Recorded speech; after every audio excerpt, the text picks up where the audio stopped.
A Guerra do Paraguai foi o conflito armado mais sangrento da história da América do Sul na Idade Moderna.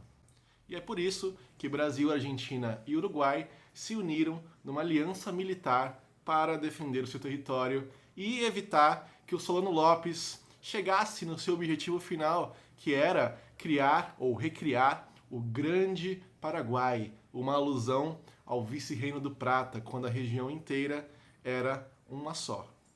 O Dom Pedro II era o nosso imperador e era muito importante para o Brasil poder fazer navegar na Bacia do Prata. Os rios e o acesso para o mar eram importantíssimos para que a economia do império continuasse a crescer. Então, era de interesse de Dom Pedro II que o Brasil continuasse livre para navegar. O Uruguai, que ficou independente em 1828, também, obviamente, tinha interesse em manter ali os seus portos e continuar navegando e evoluindo a sua economia. Afinal, era um país, recém-nascido, uma república recém-nascida, poucos anos de vida. Neste Uruguai, haviam dois partidos que disputavam o poder. Os blancos, que eram o atual poder, a atual gestão do país. Os blancos eram um partido de latifundiários, de fazendeiros, e era um país pró-Paraguai. Do outro lado, tinham os colorados, que eram os revolucionários, formados basicamente por comerciantes e que tinham no Brasil e na Argentina os seus aliados. É importante lembrar que os blancos eram governados por Manuel Oribe e os colorados tinham como líder Frutuoso Rivera, e eram eles que disputavam o poder. Já na Argentina, o líder era Juan Manuel de Rosas, e ele era aliado dos blancos no Uruguai. Parece meio complexo, mas pausa o vídeo, vê de novo que você vai começar a entender. É importante também fazer anotações para entender as alianças políticas e militares desse período, desse jogo complexo, da política internacional aqui na América do Sul. E o Juan Manuel Rosas, da Argentina, ele tinha um plano de reanexar o Uruguai para formar um grande país com acesso ao Oceano Atlântico. E aí, contra esse plano da Argentina de anexar o Uruguai, o Brasil decidiu apoiar os colorados, do Frutuoso Rivera, para tentar impedir esse plano expansionista da Argentina. E a verdade é que esse conflito entre blancos e colorados durou muito tempo, com outros líderes assumindo a dianteira. É o caso de Anastácio Aguirre e Venâncio Flores, pelo lado dos colorados, e o Brasil sempre apoiando o lado colorado, tá? E aí agora, não menos importante, ou talvez o mais importante, Solano Lopes, presidente vitalício do Paraguai, presidente que governava com mão de ferro. Era um ditador, não saía do poder de jeito nenhum e militarizou demais o Paraguai. Porque o plano de Solano Lopes era recriar um grande Paraguai, recriar o vice-reino do Prata, que seria uma potência aqui na América do Sul. Para isso, ele militarizou o país. Ele formou um grande exército, estimado em mais de 60 mil soldados, que para a época era muito. O Uruguai tinha 1.000 soldados, o Brasil tinha pouco mais de 20 mil, ou bem menos que isso, e a Argentina pouco mais de 3 mil soldados, então 60 mil era muita coisa.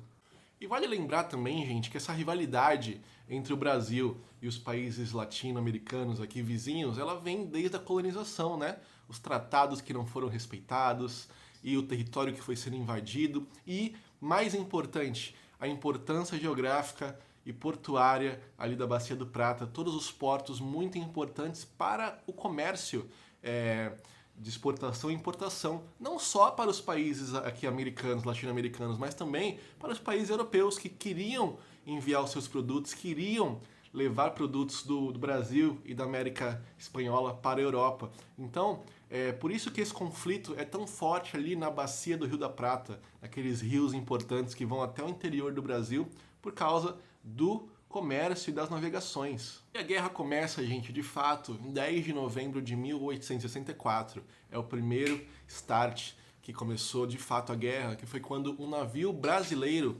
subindo o Rio da Prata em direção ao Mato Grosso foi apreendido pelos paraguaios. E no mesmo ano, os paraguaios invadiram o Mato Grosso e também invadiram a região de Corrientes, na Argentina. Ou seja, o Paraguai declarou guerra contra os 3 países vizinhos, Argentina, Uruguai e Brasil, invadindo seus territórios. E aí, em maio de 1865, Brasil, Argentina e Uruguai firmaram o Tratado da Tríplice Aliança, que seria a aliança militar para combater as tropas paraguaias. E essa Guerra do Paraguai, ela foi combatida basicamente nos pântanos das regiões ali da Bacia do Prata.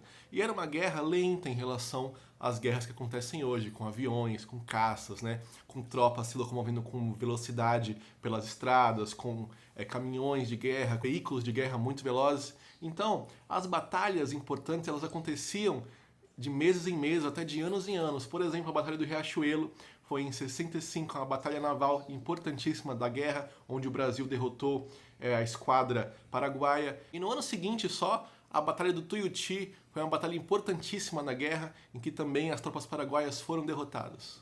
E aí agora, gente, vem a parte mais importante para mim nessa guerra, que é a necessidade que o Brasil teve de convocar soldados para lutar nos campos de batalha. O Brasil tinha poucos soldados, a Guarda Real era pouca, não era suficiente para combater os paraguaios junto da Tríplice Aliança. Então, houve um movimento chamado Voluntários da Pátria, em que o governo convocava brasileiros adultos para o combate, homens, né, no caso.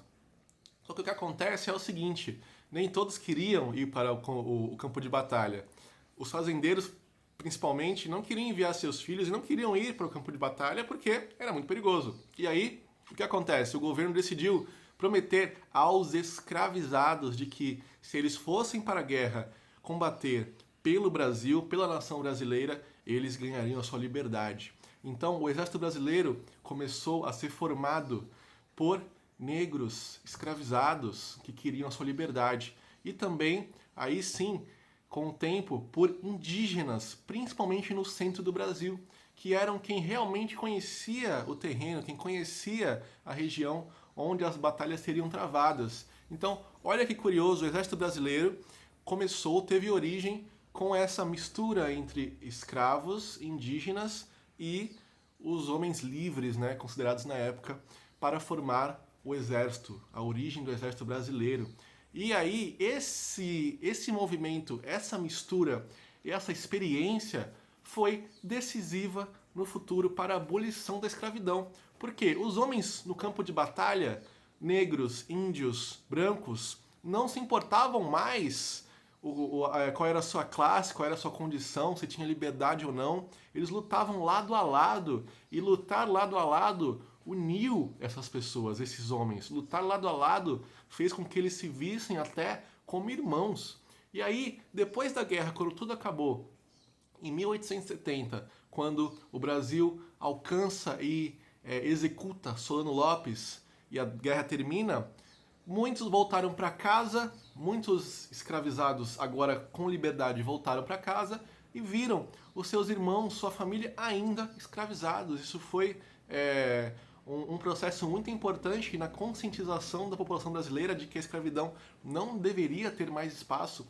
Muitos homens que lutaram lado a lado viram seus parceiros, seus colegas de guerra voltarem para casa e presenciarem essas cenas. Como é que pode esse cara que lutou lado a lado comigo, a mãe, o irmão, o pai ainda serem escravos? Então, a Guerra do Paraguai e essa mistura de etnias no exército brasileiro foi fundamental para conscientizar a população brasileira de que a escravidão não servia mais para o Brasil. E vale lembrar também que o próprio exército brasileiro ganha força nesse momento. Muitos iam para a guerra não pelo governo, não pelo imperador, mas porque confiavam e tinham esperança na instituição exército brasileiro. E o exército, inclusive, que vai liderar o próximo passo seguinte na história política brasileira, que é nada mais, nada menos do que a proclamação da República com o Marechal Deodoro da Fonseca. Importante também dizer que a Inglaterra emprestou muito dinheiro aqui para os países que estavam em guerra, e Brasil e Argentina, principalmente, ficaram muito endividados depois disso, tá? Então, é óbvio que o saldo para o Paraguai foi o mais terrível, perdeu 1/3 da sua população, que era de 300 mil habitantes, perdeu aí 100 mil pessoas nessa guerra. O Brasil também perdeu muitos soldados e também adquiriu uma dívida absurda, assim como a Argentina. Então, essa guerra não causou nenhum benefício para ninguém, a não ser para a Inglaterra, que ganhou muito dinheiro. Bom, esse foi um resuminho sobre a Guerra do Paraguai. Não se esquece de curtir o vídeo, se inscrever no canal para ajudar aqui esse professor a criar mais conteúdo e facilitar aí a vida de vocês nos estudos, beleza? Então, até a próxima!